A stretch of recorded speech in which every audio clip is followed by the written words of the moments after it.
Gary Neville and Micah Richards think England won't win the World Cup. Gary Neville and Micah Richards both believe England will fail in their bid for World Cup glory later this year. Gareth Southgate's men will head to Qatar in November off the back of an unbeaten qualifying campaign. They also reached the semi-finals of the last World Cup in 2018 and came within touching distance of winning the European Championships last year, only to lose out to Italy on penalties in the final.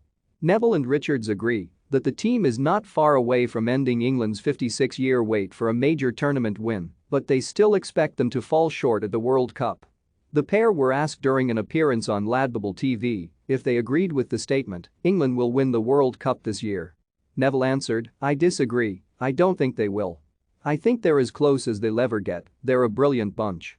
I think they've done brilliant the last two tournaments, but I just think when we cut to the chase, look, I hope so, because they deserve to. Gareth deserves to, and this group of players do.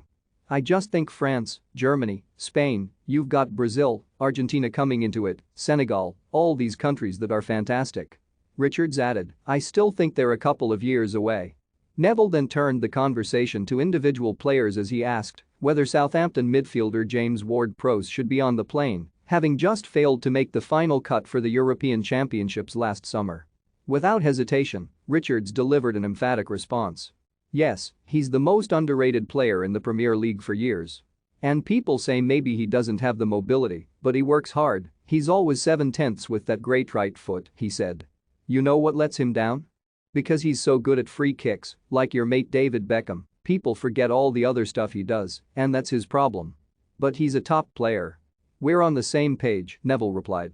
England will be back in action later this month when they take on Switzerland and Ivory Coast in friendlies at Wembley as the World Cup draws nearer.